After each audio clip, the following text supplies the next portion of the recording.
Assalamualaikum warahmatullahi wabarakatuh. Selamat sore, salam sehat, dan salam bahagia selalu. Berjumpa kembali kita di Desa Institut dalam program Sambal Desa, sama-sama belajar tentang desa. Episode sore ini kita akan belajar bersama tentang penyusunan peta jalan SDGs. Jadi topik sore hari ini adalah tentang belajar menyusun peta jalan SDGs desa.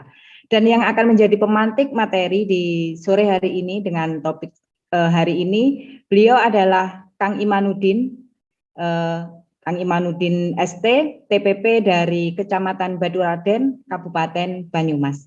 Selamat sore, Kang Iman. Iya, Kang Iman ini adalah salah satu tenaga pendamping profesional yang luar biasa kalau bisa kami menyebutnya. Beliau adalah TPP yang dimiliki oleh Kemendes yang semangatnya untuk mensosialisasikan tentang SDGs itu sangat keren. Beliau juga merupakan salah satu leader SDGs yang kemarin di awal Agustus juga telah dikukuhkan dan semangat untuk belajarnya itu yang menginspirasi kita semua bahwa apapun kita itu harus bisa untuk meningkatkan kapasitas mandiri khususnya terkait dengan pemahaman SDGs desa. Baik, Kang Iman bisa bergabung dengan kita. Open mic, Kang.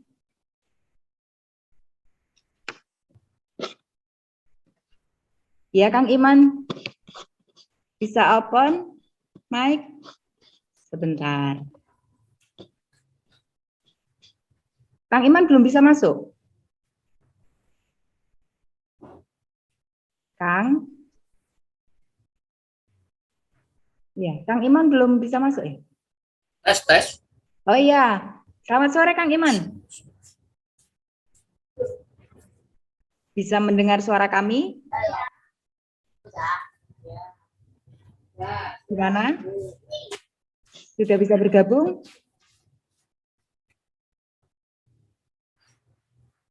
Kang Iman belum bisa masuk. Iya. Sekali lagi teman-teman perlu kami sampaikan bahwa topik sore hari ini kita akan belajar bersama dalam menyusun peta jalan SDGs desa. Ini adalah bagian pertama karena nanti besok di episode hari Kamis dan hari Jumat kita juga akan membahas tentang penyusunan peta jalan SDGs. Sudah ada bersama kami, ada Kang Iman, beliau adalah TPP dari Kecamatan Baturaden, Kabupaten Banyumas. Kang Iman, apakah sudah bisa mendengar suara kami atau sudah bisa masuk atau belum?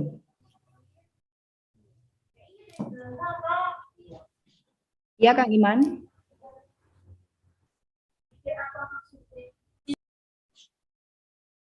Oke.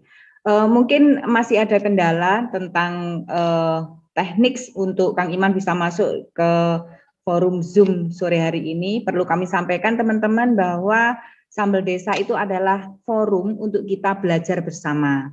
Dan sore hari ini kita akan belajar bersama tentang penyusunan peta jalan SDGs desa yang nanti akan disampaikan oleh pemantik diskusi. Beliau adalah Kang Imanuddin ST, TPP dari Kecamatan Baturaden, Kabupaten Banyumas.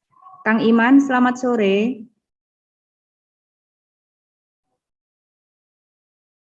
Belum bisa? Belum bisa, Kang Iman?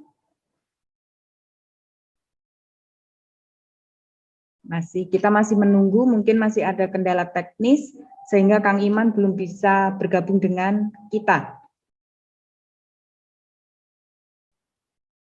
Belum bisa? Iya, bisa memakai handphone mungkin kalau memang. Halo, tes. Oh iya, sudah bisa masuk? Bisa didengar? Iya, bisa didengar Kang Iman. Oke. Maaf Mbak Tias, saya nggak dengar suaranya Mbak Tias. Berarti ada kesalahan di mana ya Kang Iman? Coba di kita sudah terdengar Kang Iman. Di teman-teman yang lain juga sudah terdengar. Belum bisa. Tapi Kang Iman suaranya bisa didengar di sini. Atau Kang Iman ganti memakai HP, nanti untuk materi kita bantu share screen dari sini. Suaranya Mbak Tias tidak bisa saya dengar.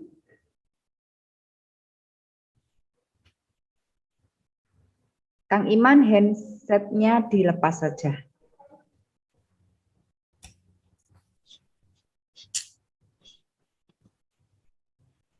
Kang Iman, kita beri masukan melalui chat.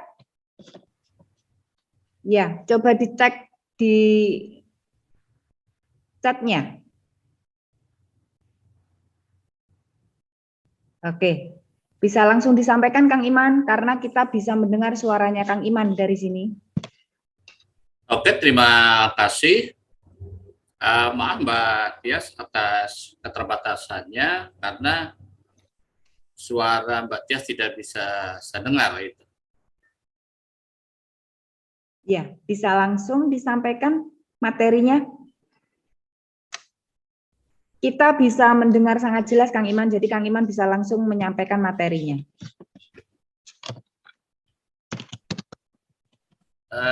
Belum bisa saya terima suaranya Mbak Tias.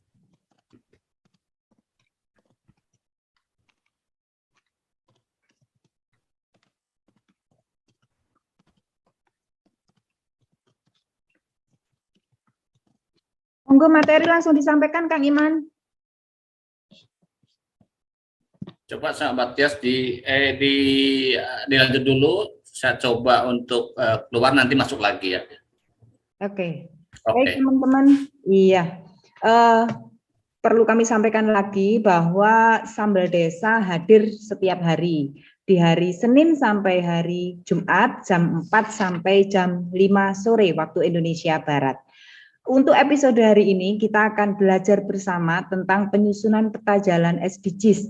Nanti akan dipandu dan pemantiknya adalah Kang Imanuddin ST. Beliau adalah tenaga pendamping profesional dari Kecamatan Baturaden, Kabupaten Banyumas. Perlu kami sampaikan sebelum Kang Iman menyampaikan materi bahwa Sambal Desa tidak ada absensi ya teman-teman. Jadi nanti jika masih ada pertanyaan mana absensinya, bahwa di program Sambal Desa sama-sama belajar tentang desa kita tidak ada absensi. Pun demikian dengan e-sertifikat, kita juga tidak ada e-sertifikat.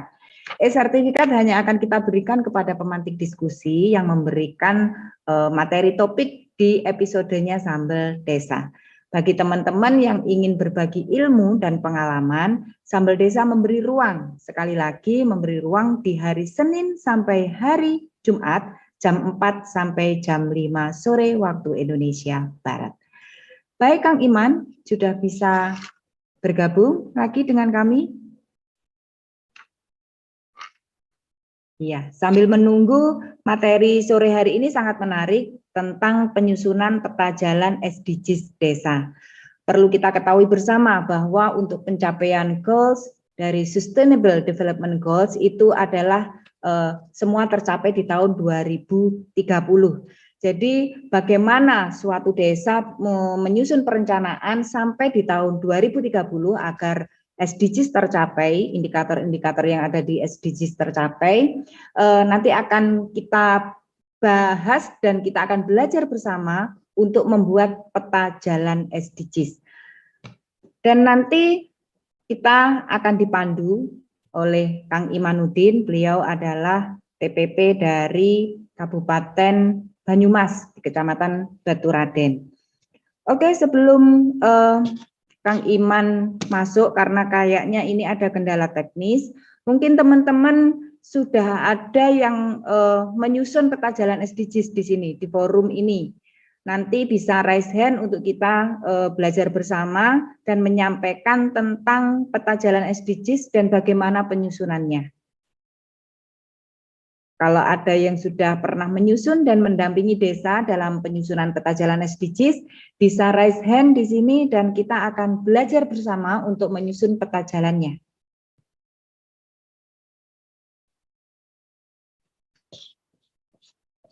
Ya, teman-teman. Terima kasih. Sudah bisa masuk, Mbak. Oke, nah ini Kang Iman sudah bisa bergabung dengan kita. Baik Kang Iman, selamat sore. Selamat sore Mbak Tias, mohon maaf sekali karena baru selesai memfasilitasi desa sama pemerintah kecamatan untuk laporan penggunaan dana desa terkait dengan data untuk serapan permintaan dari BPK, Kejaksaan, dan tentunya OPD terkait. Oke, berarti laporan semester 1 ya Kang? Semester 1 per tanggal 24 Agustus. Oke, keren, luar biasa. Baik Kang Iman, sepenuhnya selama 1 jam ke depan kita akan belajar bersama untuk menyusun peta jalan SDGs bagian ke-1. Tadi sudah kami sampaikan bahwa untuk menyusun peta jalan SDGs kita punya 3 hari, hari ini, besok, dan hari Jumat. Jadi untuk hari ini, monggo Kang Iman untuk menyampaikan dan nanti kita lanjut dengan diskusi. Monggo. Oke. Terima kasih. Assalamualaikum warahmatullahi wabarakatuh. Selamat sore, salam sambal desa. Terima kasih Mbak Tias atas waktu yang diberikan kepada saya secara pribadi, mengucapkan terima kasih atas kesempatan dan waktu yang diberikan, karena kita di sini sambal desa adalah sama-sama belajar tentang desa. Tentunya tentang plus minusnya itu bagian dari kita bersilaturahmi dan saling mengedukasi diri. Tentunya ini penuh dengan dinamika. Untuk menyingkat hal tersebut, di sini hadir para penggiat desa, ada TPP, ada dari pemerintah desa, ada dari BPD, tentunya saudara kita para enumerator dan jajaran TPP yang saya hormati. Salam hormat saya untuk Sambal Desa. Terusnya saya izinkan Mbak Tias untuk bisa share screen, mohon untuk dibuka. Ini belum bisa terbuka untuk share screen-nya Mbak Tias. Mohon izin.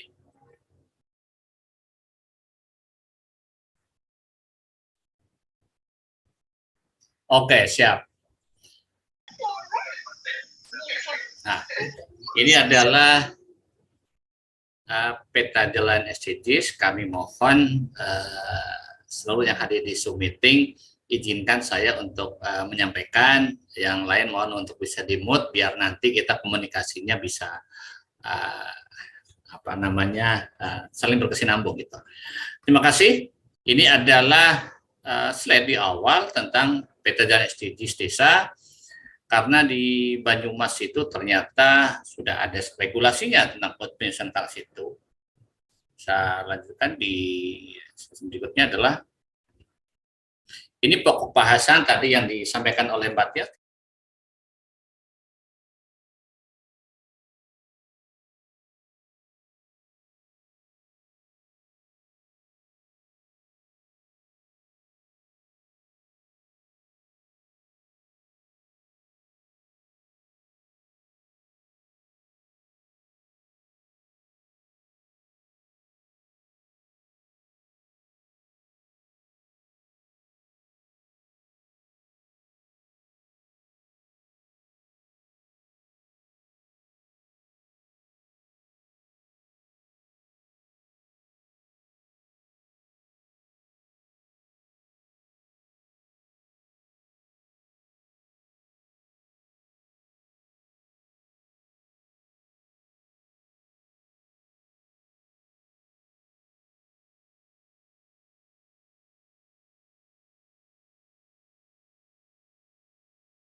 lagi bahwa dua aturan ini betul-betul telah memayungi kita sebagai tenaga pendamping profesional untuk melaksanakan suatu perencanaan pembangunan di desa secara berkelanjutan.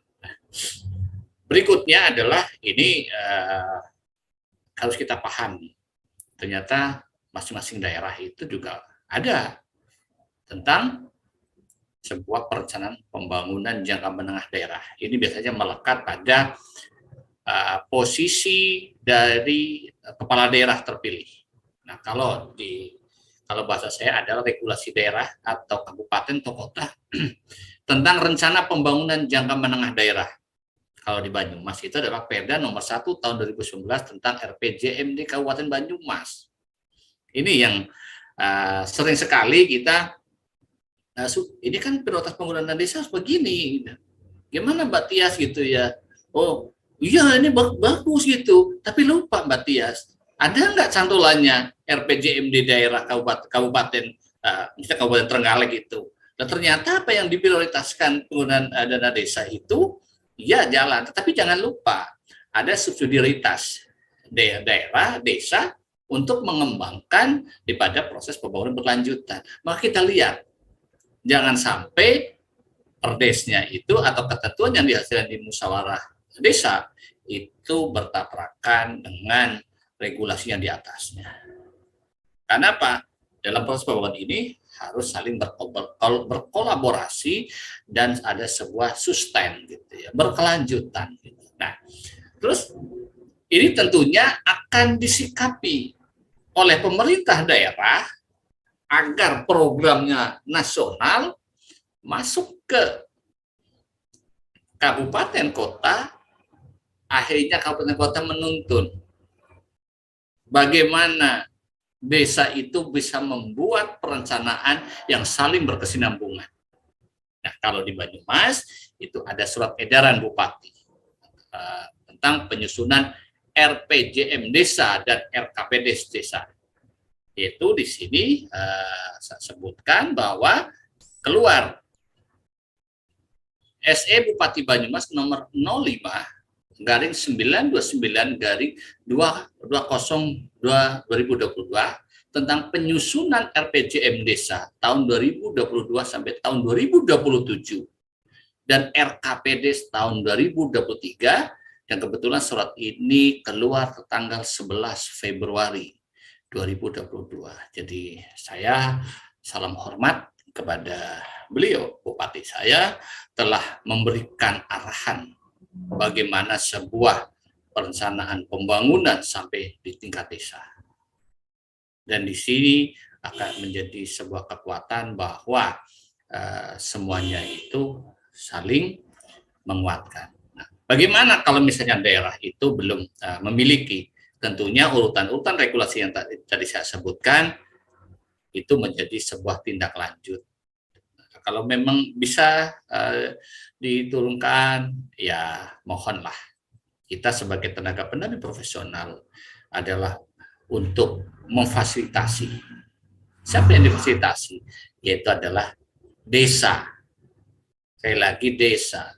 Desa itu menginginkan kehadiran kita adalah menjadi fasilitator, menjadi penyambung apa yang menjadi kebutuhannya desa. Maka saya pernah sering berkali-kali kalau saya turun gitu ya, ada PLD, ada saya, ada kepala desa. Saya punya Pak, sebetulnya untuk tahun 2023 sesuai dengan RPJMDes harus jelas sebetulnya ini desa apa sih brandingnya. Kalau memang itu sebuah kekuatan branding mau menjadi desa wisata, ayo kita mulai diterjemahkan dalam bentuk RKPDes, karena RPJMDes itu bersifat umum, teknisnya ada di RKPDes. Nah, setelah itu kita bedah. Pingin jadi desa wisata gitu.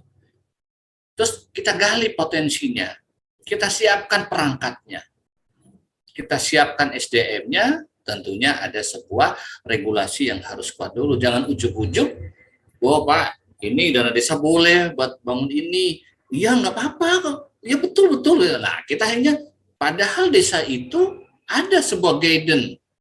Nah, kalau udah ketemu di RKPDes-nya gitu ya, baru ayo kita mulai apa sih yang menjadi tuntunan atau guidance-nya di pendataan dan SDGs. Nah, sehingga saya lanjutkan. Nah, di sini kita harus ingat ada sebuah capaian SDGs desa. SDGs desa adalah upaya terpadu mewujudkan desa tanpa kemiskinan dan kelaparan, desa ekonomi tumbuh merata, desa peduli kesehatan, desa peduli lingkungan, desa peduli pendidikan, desa ramah perempuan, desa berjejaring, dan desa tangga budaya untuk percepatan pencapaian tujuan pembangunan berkelanjutan. Sebetulnya capaian SDGs secara umum seperti itu. Nah, akhirnya diterjemahkan ke dalam 18 SDGs, karena kalau yang nomor 18 adalah sebuah identity produk daripada Kemendes itu sendiri oleh beliau, masterpiece-nya oleh Gus Menteri seperti itu. Nah, dari sini kita bisa mengetahui gitu ya. Nanti untuk tip-tipnya bagaimana cara membaca capaian SDGs desa, tentunya ini sedikit nantinya akan saya jelasin Mbak Tias untuk esok hari, karena kalau diterangin sekarang nanti bisa habis waktunya satu jam gitu. Begitu dulu Mbak Tias yang bisa saya sampaikan di session pertama gitu, tanpa mengurangi rasa hormat saya. Mari kita bedah bareng-bareng sampai di dasar hukum. Karena apa? Pada dasar hukum saya yakin mungkin masih ada yang belum seperti apa yang ada di Kabupaten Banyumas. Jadi saya terima kasih sekali lagi kepada Mbak Tias atas kesempatan ini kami diberikan waktu dan tempat untuk sama-sama belajar desa. Terima kasih, saya kembalikan Mbak Tias. Iya, luar biasa, menarik karena kita sudah seperti yang kami sampaikan tadi bahwa nanti untuk belajar bersama menyusun peta jalan SDGs kita punya 3 season. Jadi ada 3 episode nanti yang akan dikupas tuntas oleh pemantik kita yaitu Kang Imanuddin ST. Beliau adalah TPP dari Kecamatan Baturaden, Kabupaten Banyumas. Menarik karena saat ini khusus untuk episode hari ini Kang Iman memberikan dasar hukum dalam menyusun peta jalan SDGs. Ada beberapa yang telah disampaikan oleh Kang Iman tadi dan itu semua bagi kita selaku TPP sudah bukan regulasi yang asing bagi kita karena memang dari beberapa dasar hukum dalam membuat peta jalan SDGs itu kita sudah sering bersinggungan dan sudah artinya sudah mensosialisasikan kepada pemerintah desa tentang yang ada di sini. Baik teman-teman, kita akan belajar bersama. Hari ini kita khusus membahas tentang dasar hukum pelaksanaan dari peta jalan SDGs untuk menyusunnya. Mungkin sudah ada yang raise hand dan kita akan membahas bersama. Adakah yang perlu ditambahkan atau mungkin ada masukan tentang dasar hukum untuk menyusun peta jalan SDGs desa? Oke, kita buka session pertanyaan untuk diskusi di sini. Kita sekali lagi bahwa program Sambal Desa di bawah naungan Desa Institut, kegiatan kita adalah untuk sama-sama belajar tentang desa. Di sini posisi kita sama. Jadi artinya meskipun Kang Iman sebagai pemantik, tapi tetap kita belajar bersama apa yang diberikan oleh Kang Iman, kita sesuaikan. Sudahkah apa yang disampaikan oleh pemantik sudah kita laksanakan di desa dampingan. Baik, di sini di forum chat sudah ada yang menambahkan Kang Iman, ini dari Kang Aib. Beliau menambahkan Kang Iman ditambahi terkait dengan Perpres 1 data. Mohon ini kita bahas bersama. Oke, monggo Kang Iman. Siap. Terima kasih Kang Aib. Saudara saya dari Klaten, adanya satu data ya, basis satu data. Satu Perpres nomor 39 masa itu.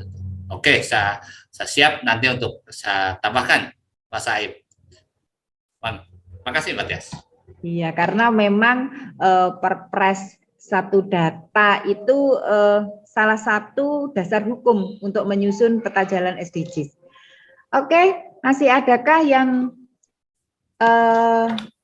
menyampaikan? Luar biasa topik kita sore hari ini karena ini sangat bersinggungan langsung dengan pendampingan kita selaku TPP.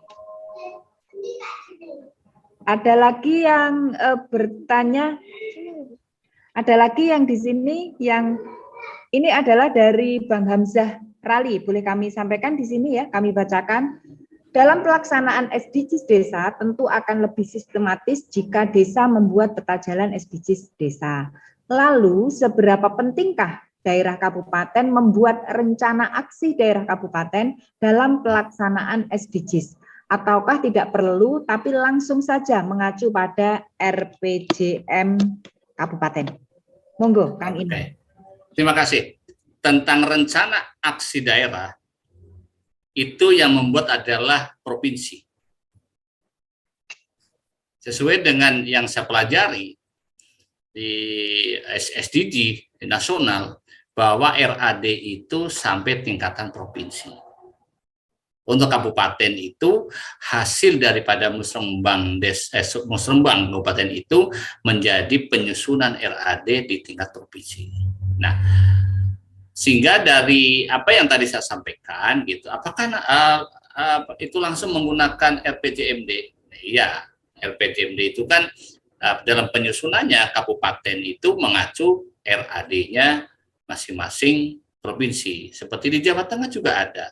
Coba Bapak Ibu yang saya hormati, warga Sambal Desa, itu dibuka saja di SDG nasional, itu miliknya Bappenas, itu berarti 35 ya kalau salah, 30, saya salah gitu ya, 35 provinsi itu ada semua RAD-nya.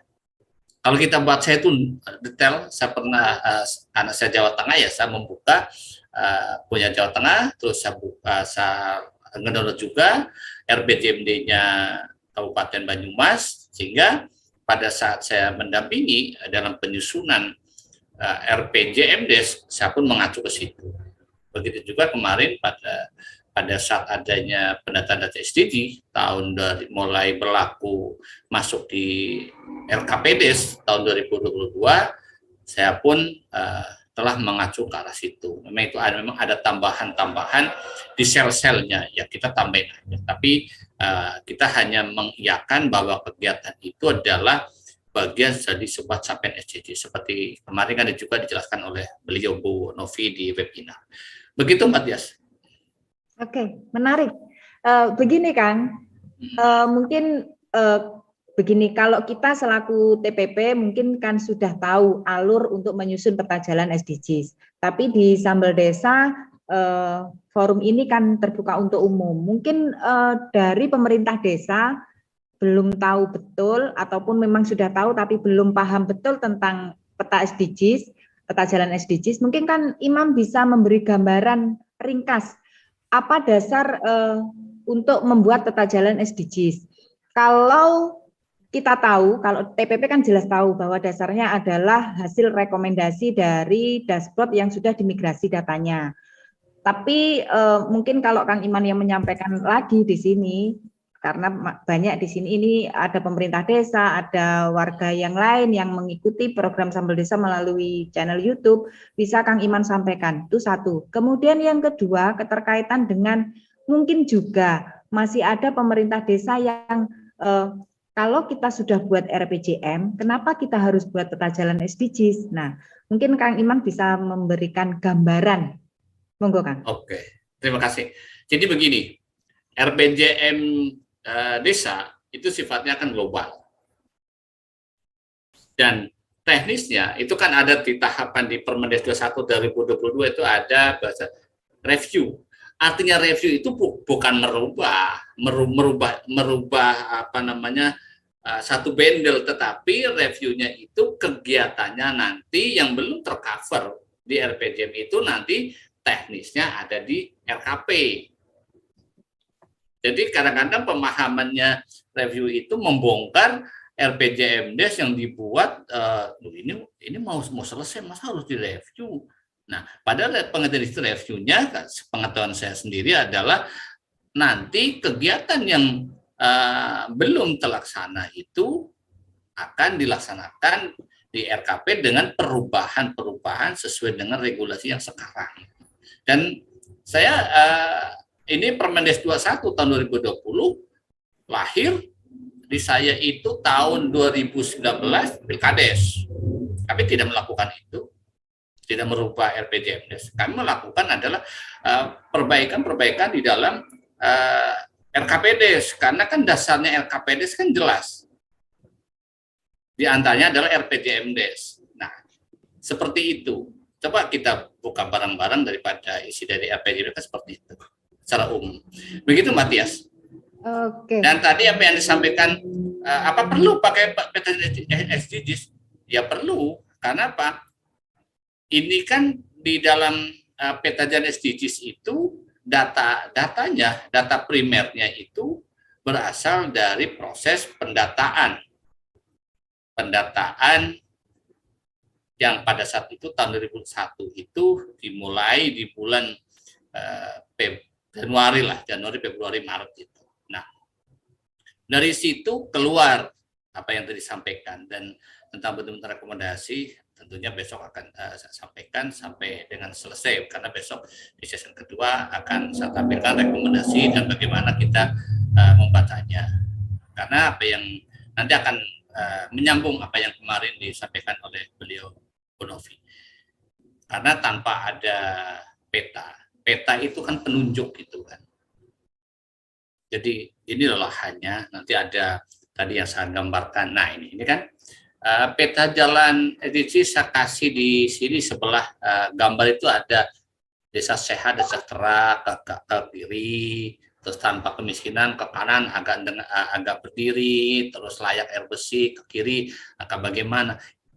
Ini untuk menggugas sebetulnya data-data capaian itu yang akan kita arahkan menjadi guidance-nya. Nah, di dalam layak air bersih apa sih data yang direkomendasikan atas hal yang kemarin? Karena nanti kalau kita bicara ke teknisnya, tentunya pendatanya kemarin saya ingatkan bareng-bareng, ikuti karakter daripada pengisian di masing-masing kuesioner.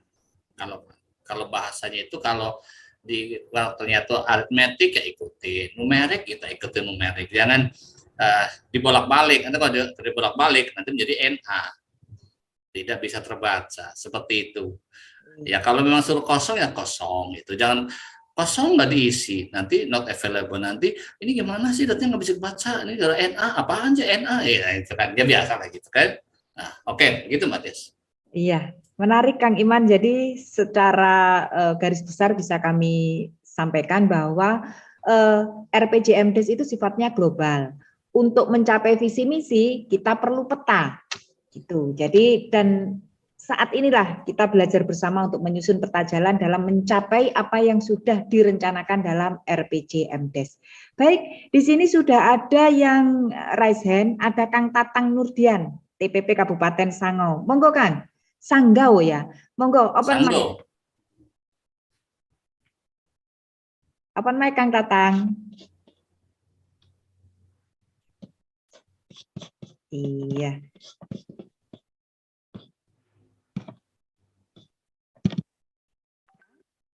Oke, open mic. Nggih. Selamat sore, Mas Tatang. Sore, bisa didengar suaranya? Sangat jelas. Monggo. Oke. Ya, Assalamualaikum warahmatullahi wabarakatuh. Waalaikumsalam warahmatullahi wabarakatuh. Kang Iman, saya mau nanyakan terkait RPJM. Tadi kalau tidak salah Kang Iman kan mengatakan RPJM yang belum mengikuti peta jalan SDGs tidak perlu direview ya? Dibongkar, artinya dibongkar. Oh, dibongkar. Iya. Karena pemahaman saya dan kawan-kawan di sini di Kabupaten Sanggau itu mau review gitu kan, Karena ada gelombang pertama itu kan tahun 2016 kemarin, 2019 itu Pilkades, kemudian berakhirnya nanti kan 2025. Nah, jadi RPJM-nya otomatis belum mengikuti peta jalan SDGs. Nah, maka saya minta penegasan gitu kan, karena versi kami di sini memang mau mereview RPJM yang belum mengikuti peta jalan SDGs. Nah, kemudian yang kedua, seandainya gitu kan, data SDGs ini belum selesai di input atau diupload oleh desa, apakah bisa sempurna ketika datanya kita pakai untuk penyusunan RKP. Nah, itu yang ingin saya tanyakan dengan Kang Iman. Oke, Kang Iman, itu saja dulu. Oke, terima kasih. Gimana Mbak Tias? Langsung? Langsung, Kang Iman. Oke. Gini Pak Kang Tatang, review Ya, itu kan artinya kita memandang kan? Betul. Ya, beda lagi kalau sama dengan review, itu beda lagi. Ya. Itu ada sebuah penghitungan gitu. Tapi kalau dibahas di RPJM itu kan review, memandang. Nah, kita pandang apakah RPJMDes yang dibuat sebelum SDGs itu bagaimana gitu. Nah, kalau saya menerjemahkan di dalam teknisnya, makanya adanya guidance yang di Banyumas itu ada regulasi Perda, ya, peraturan daerah. Ini kan Perda, berarti keputusan eksekutif sama legislatif. Betul. Nomor 1 tahun 2019 tentang RPJM Kabupaten Banyumas, dan karena ada perubahan, ya, ada perubahan regulasi. Akhirnya beliau Bupati mengeluarkan surat edaran. Ya. Surat edaran Bupati tentang penyusunan RPJM Desa dan RKP. Karena apa? Terjemahan daripada RPJMD ini kan oleh desa harus ada guidance-nya, harus ada penuntunnya. Betul. Nah, penuntunnya itu dikeluarkan dengan surat edaran. Nah, karena surat edaran ini kan hak daripada bupati untuk menerjemahkan dalam bahasa politiknya ke bahasa teknis supaya mendukung proses apa yang ada di RPJMD Kabupaten yang beliau bahas dan sahkan bersama-sama dengan legislatif. Nah, sehingga apa yang tadi disampaikan oleh Pak Tatang, saya berikan solusi seperti itu. Nah, yang kedua adalah bagaimana kalau datanya itu belum selesai, artinya itu kadang-kadang yang sering kita tanyakan harus berapa persen sih gitu. Apa harus sekian persen menjadi data? Kalau saya gini, di Permendes 21 tahun 2020 di pasal 19 bahwa pendataan dan pemutahiran data SDGs dilaksanakan 6 bulan sekali. Ya, saya tegaskan di pasal 19 di situ dijelaskan, salah di ayat 2 itu ya. Ya. Itu pendatanya itu dilakukan 6 bulan sekali. Berarti dalam kurun waktu 6 bulan sekali terjadi sebuah dinamika perubahan yang tertuang di dalam kuesioner individu, kuesioner keluarga, kuesioner RT sama kuesioner keluarga desa. Betul. Nah, sehingga kenapa 6 bulan sekali? Tentunya ini menjadi bagian untuk menuntun RKPD desa. Sehingga apa ya, contoh di sini surat edaran Bupati Banyumas tentang penyusunan RKPD tahun 2023.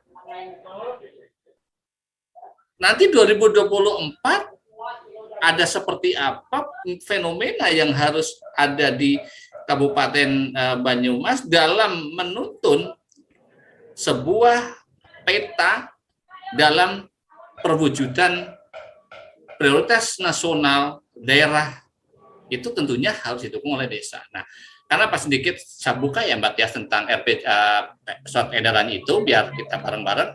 Kenapa itu menjadi idenya? Mohon maaf saya screen. Nah, di sini ini udah jelas nih. Kita perhatikan bersama seperti ini itu ya. Nah, ini Undang-Undang Nomor 6 tahun 2014 berarti tentang desa.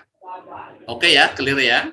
Ya. Yang kedua adalah Permendagri 114, clear tentang pedoman pembangunan desa. Oke. Terus berikutnya adalah Peraturan Mendesa 21 tahun 2020, clear ya, berarti terjadi sebuah konsolidasi, sebuah kolaborasi antar kementerian. Di kami clear. Nah, terus berikutnya adalah PMK 190 tentang pengelolaan dana desa. Terus kelima Peraturan dari Kabupaten Banyumas, oke. Terus Peraturan Bupati tentang hak asal usul. Ini harus wajib ya. Berarti desa itu wajib mempunyai tentang perdes hak asal usul. Selanjutnya adalah Peraturan tentang Keuangan nomor 56. Nah, terus saya lanjutkan, ada yang menarik di sini, bentar, Mbak Tias. Di pasal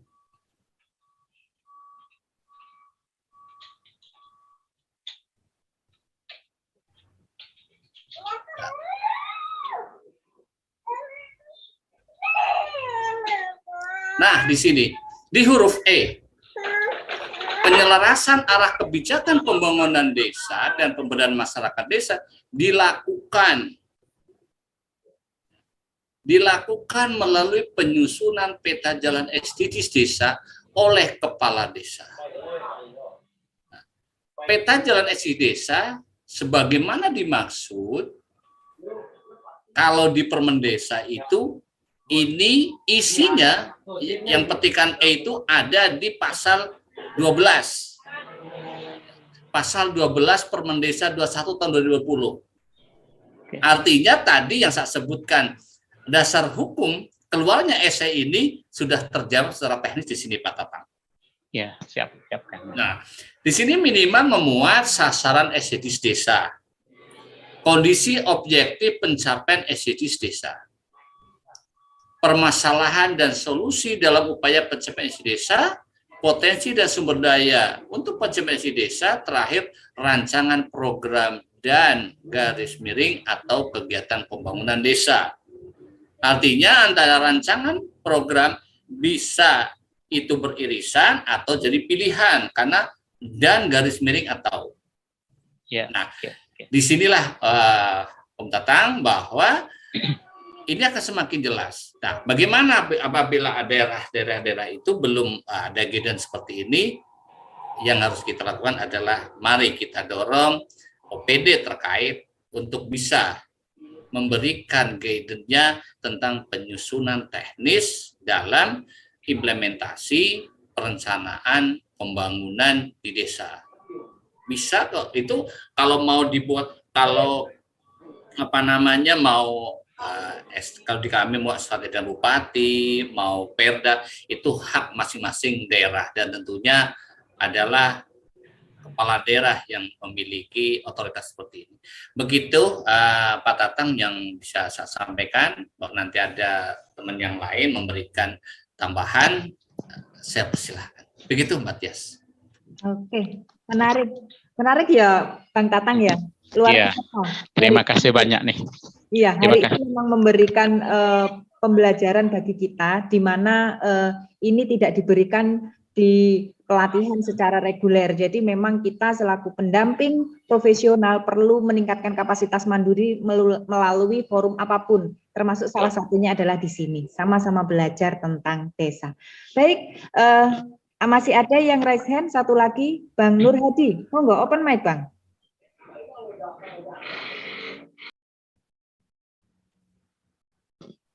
Ya, Bang Nur Hadi.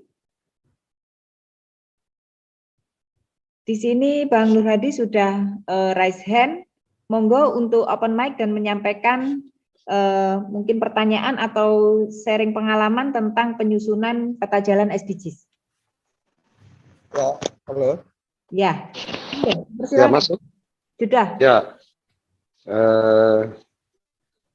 terkait dengan peta jalan SDGs desa, mungkin saya punya pemahaman berbeda ya terkait dengan peta jalan. Terlepas sebelum kita masuk kalimat peta jalan SDGs desa, peta jalan SDGs desa hadir karena adanya SDGs. Nah, ketika kita bicara SDGs, kita bicara goals, Sustainable Development Goals, sampai 2030.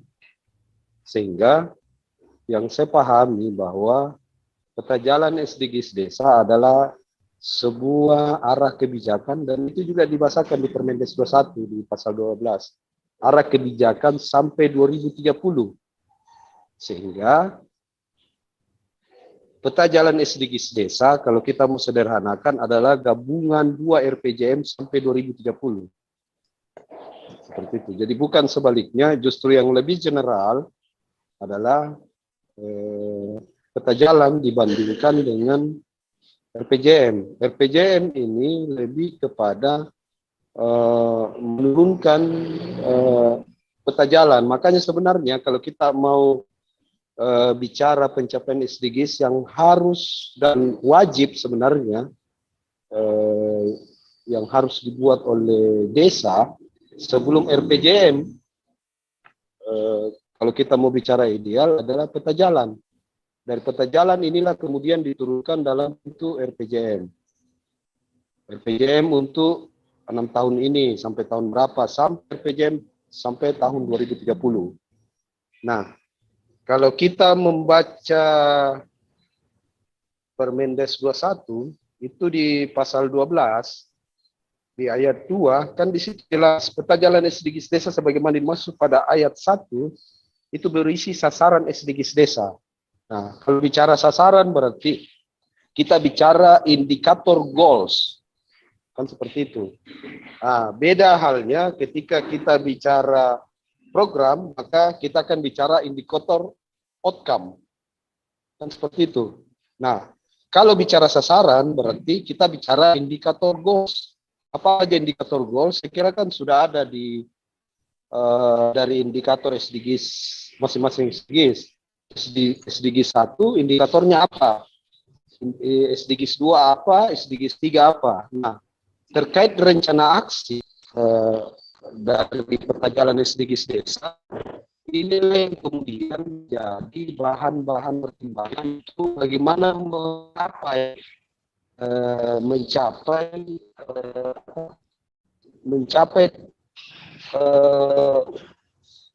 tujuan dari 18 SDGs ini. Goals ini tujuan umum ya, mencapai tujuan dari goals ini atau menjadi indikatornya adalah sasaran. Makanya di Permendes 21 itu menegaskan bahwa hasil dari peta jalan SDGs desa itu kemudian dimasukkan ke dalam dashboard SDGs. Nah, ada muncul pertanyaan, ini harus dipertegas sebenarnya oleh kementerian. Apakah peta jalan SDGs desa yang sudah ada itu kemudian menjadi dasar rekomendasi? Apakah software yang ada ini yang mengolah itu, apakah dia otomatis atau masih manual? Kami juga tidak tahu. Mampu membaca rekomendasi dari peta jalan SDGs desa yang dimasukkan di dashboard, sehingga rekomendasi itu akan muncul. Karena ini kan bagaimana desa merencanakan sampai 2030 kalau kita bicara peta jalan SDGs desa. RPJM bagaimana desa merencanakan 6 tahun. Nah, kenapa harus berbicara sampai 2030? Karena di masa global hari ini semua saling terkait. Makanya MDGs tidak berlaku lagi dengan hadirnya SDGs. Karena ada saling terkait. Bicara tentang kemiskinan, bicara tentang kelaparan, itu terkait dengan sumber daya air. Terkait dengan sumber ekosistem. Apakah darat, laut, bicara tentang pembangunan terkait dengan hasil, apalagi terkait bicara tentang desa. Kalau desa hanya berharap pembangunan tanpa inovasi, dana desa 800 1,2 miliar itu tidak cukup untuk membangun. Sehingga dihadirkan SDGs 7, dihadirkan SDGs 8, dihadirkan SDGs 9, dihadirkan SDGs 10 untuk menjawab hal itu. Belum lagi SDGs 18 terkait dengan budaya, bahwa dalam budaya ada pengetahuan, ada teknologi yang kemudian dia lebih ramah pada lingkungan. Jadi mungkin ini tanggapan saya, masukan ini ya, yang saya pahami bahwa peta jalan adalah perencanaan sampai 2030. RPJM dan tapi ini kan juga tidak tegas di kementerian, tidak tegas bahwa harus ada peta jalan, tidak tegas juga bahwa ketika tidak ada peta jalan, saya juga menjadi bingung dengan rekomendasi-rekomendasi yang ada. Apakah dengan semudah itu tiba-tiba mampu merekomendasikan tanpa ada peta jalan? Mampukah kementerian merekomendasikan ini yang harus dibangun desa ini? Ini yang harus dibangun desa ini ketika tidak ada narasi dalam peta jalan. Itu kan pertanyaan besar. Saya tidak mau mengatakan bahwa ini hanya karangan, tidak. Cuma saya bertanya, bagaimana metode kemudian membaca bahwa desa ini rekomendasinya ini ketika peta jalannya tidak ada. Cuma kami dari pendamping ketika itu mau melakukan, terlalu banyak hal yang kemudian mau dikerja oleh pendamping, tapi ini juga tidak ditekankan. Ya sudahlah, kita tidak buat peta jalan saja. Makanya saya kira untuk buka diskusi. Wabillahi taufiq wal hidayah. Wassalamualaikum warahmatullahi wabarakatuh. Waalaikumsalam warahmatullahi wabarakatuh. Waalaikumsalam. Baik, Kang Iman kayaknya sudah senyum-senyum. Monggo, Kang. Oke. Terima kasih Mas Nur Hadi. Selamat sore, salam sehat selalu. Makasih atas informasi dan suntikannya buat saya. Gitu. Jadi kalau saya nyikapi gini Mas Nur Hadi, peta jalan SDGs desa itu kan memang dibuat oleh desa. Kita tuh TPP mendampingi dan di situ terjadi sebuah kolaborasi data-data yang akan dipakai gitu ya.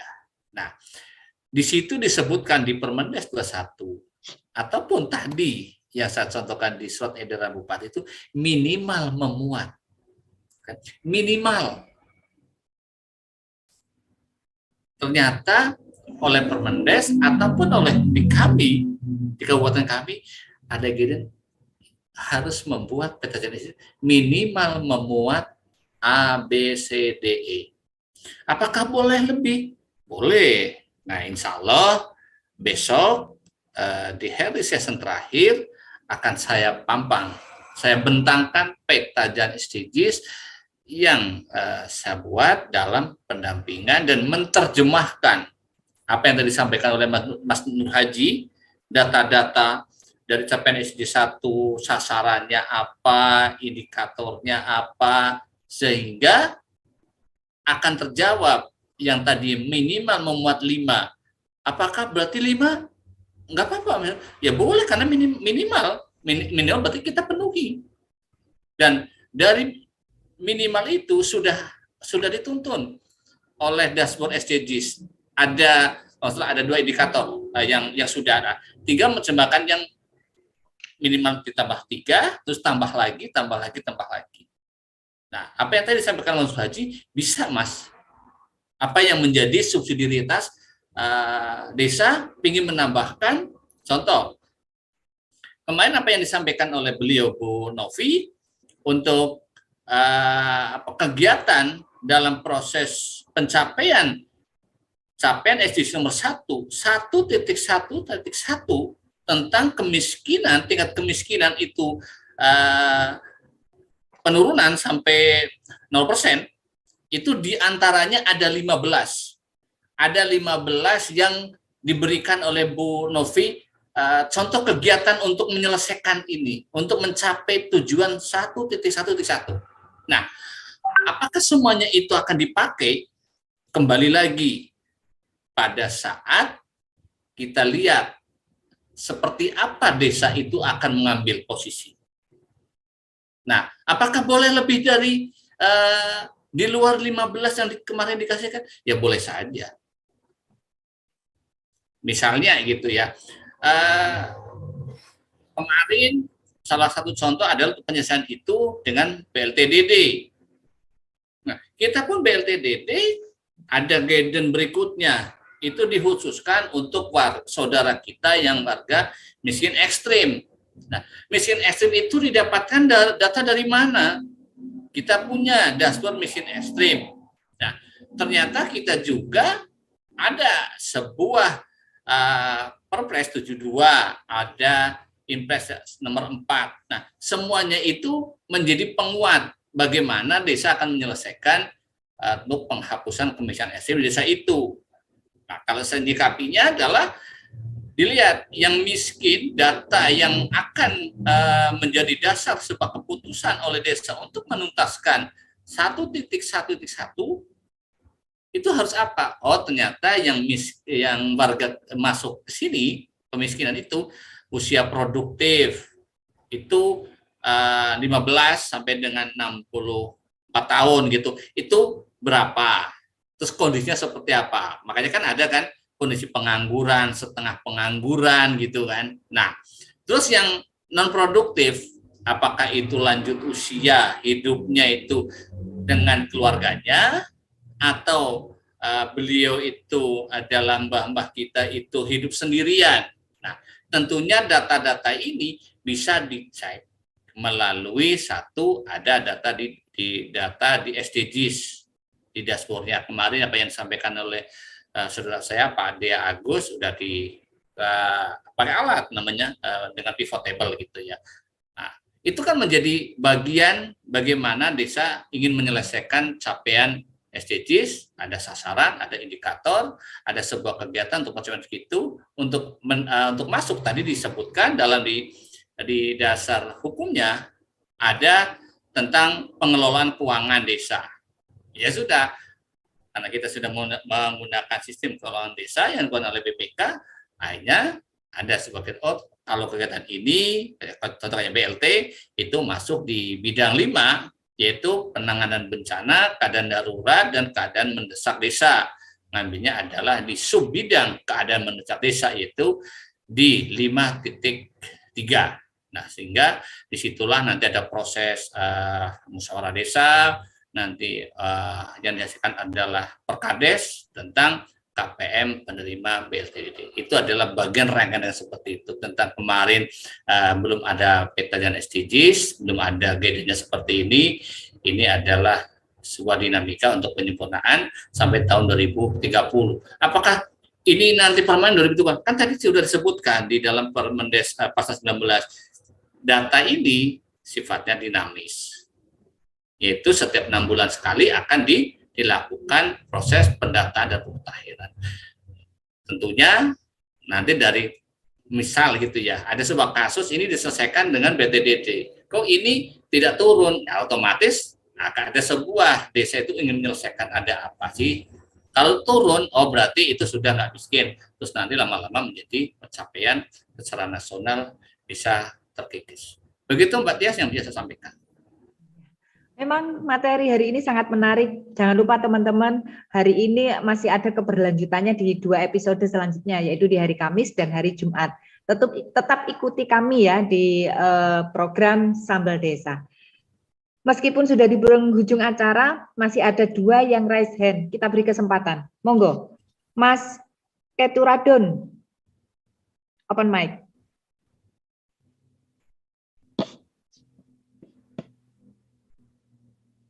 Ya, Keturadon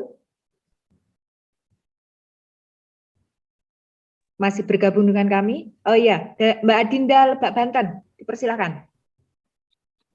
Siap, terima kasih. Assalamualaikum warahmatullahi wabarakatuh. Terima kasih atas waktunya. Mohon maaf, ini video ditutup di tempat saya turun hujan, jadi biasanya sinyal agak jelek. Yang pertama saya mohon maaf juga karena baru bergabung. Kebetulan mungkin ada beberapa yang tertinggal, tapi intinya saya hanya meminta pandangan kepada mungkin kalau dibilang dedengkot ya kalau bahasa orang sini yang sudah ahli dalam penyusunan ini. Saya melihat SDGs ini kan sangat bagus sekali karena terarah untuk kebijakan dan pembangunannya.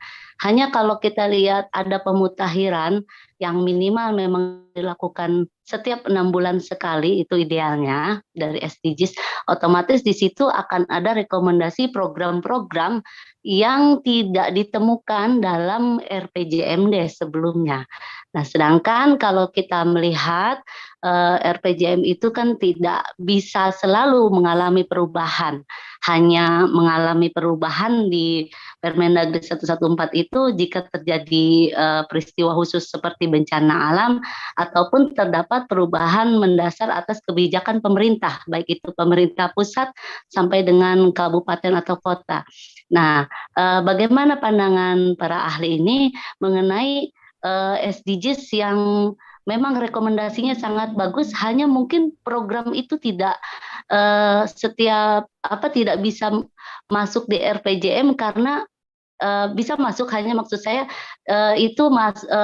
setelah ada rekomendasi program itu kita tidak bisa serta-merta selalu masuk gitu, padahal rekomendasinya sangat bagus sekali gitu. Tapi hanya 2 itu yang dasar untuk perubahan RPJM-nya. Dari saya terima kasih, mohon maaf kalau ada kata-kata saya yang tidak berkenan. Wassalamualaikum warahmatullahi wabarakatuh. Waalaikumsalam warahmatullahi wabarakatuh. Lanjut, monggo Mas. Oke, terima kasih Bu Dian ya. Ya, Oh, Bu Adinda. Bu Adinda. Terima kasih Bu Adinda, salam kenal dari saya dari Banyumas Bu. Begini Bu, kalau apa yang tadi disampaikan itu memang keluar di dashboard SDGs itu ada rekomendasi, itu ada menu-menu seperti itu. Nah, kalau kita bicara kontekstual, ya nggak akan muncul di RPJMDes yang telah disusun. Makanya dari hasil rekomendasi itu menjadi bagian untuk menindaklanjuti penyusunan peta jalan SDGs. Nah, di peta jalan SDGs itu tadi disebutkan minimal memuat. Nah, nanti kegiatan-kegiatan yang sudah dihasilkan itu dimasukkan di dalam belanja teknisnya. Kalau saya mengatakan itu peta jalan SDGs statis sama dinamis. Nah, dinamisnya itu 6 bulan sekali, ya karena kan yang jelas di dalam pendataan SDGs itu kan umur pasti berubah. Status seseorang dalam proses 6 bulan. Misal anak sekolah biasanya kan kalau bulan Juli udah tadinya SMP, sekarang tahun berikutnya kan sudah selesai. Umurnya setelah 6 bulan dari Januari sampai dengan Juli kan berubah. Nah, makanya di situ kan akan menjadi umur produktif. Umur produktif ini kalau di dalam pendataan individu itu akan muncul ada anak sekolah, terus ibu rumah tangga dan lainnya. Dan situ pasti ada sebuah perlakuan tersendiri terhadap kuesioner yang ada di kuesioner individu di pendataan data SDGs. Begitu Bu. Iya, menarik dan sangat bisa diterima penjelasannya dari Kang Iman selaku pemantik diskusi pada sore hari ini.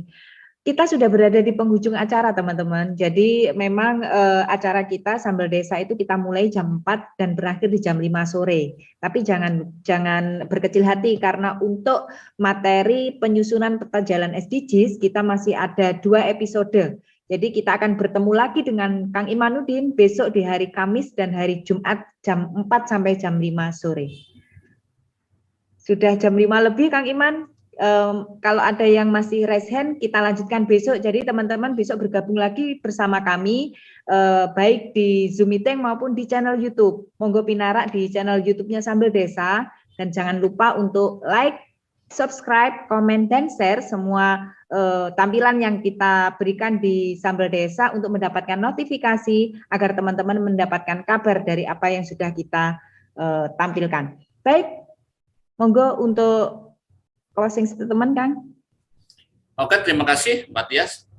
Seluruh warga Sambal Desa, saya ucapkan terima kasih atas kehadirannya di session pertama tentang bagaimana cara membuat penyusunan peta jalan desa. Hanya satu, pergunakan data yang tersedia, kita olah sesuai dengan regulasi yang ada, tentunya untuk menghasilkan sebuah perencanaan yang konstruktif. Terima kasih, Pak Tias.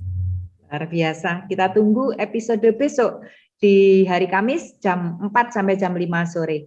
Baik teman-teman, sebelum acara kami tutup, perlu kami sampaikan bahwa di Sambel Desa, sama-sama belajar tentang desa, tidak ada absensi. Pun demikian dengan e-sertifikat.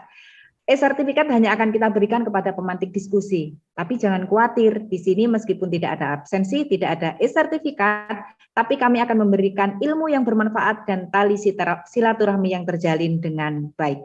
Bagi teman-teman yang ingin berbagi pengalaman dan menjadi pemantik diskusi di Forum Sambel Desa, kami memberi ruang mulai hari Senin sampai hari Jumat jam 4 sampai jam 5 sore waktu Indonesia bagian Barat. Terima kasih selalu berada di sini untuk kita sama-sama belajar. Pesan kami tetap bahwa siapapun kita, dimanapun kita punya peran. Dan dalam berperan, jangan baperan. Sampai jumpa di episode besok hari Kamis di tema yang sama seperti hari ini dengan pemantik yang sama pula, Kang Imanuddin dari TPP Banyumas. Sampai jumpa kembali di episode besok teman-teman. Salam sehat dan salam bahagia untuk keluarga tercinta. Wassalamualaikum warahmatullahi wabarakatuh.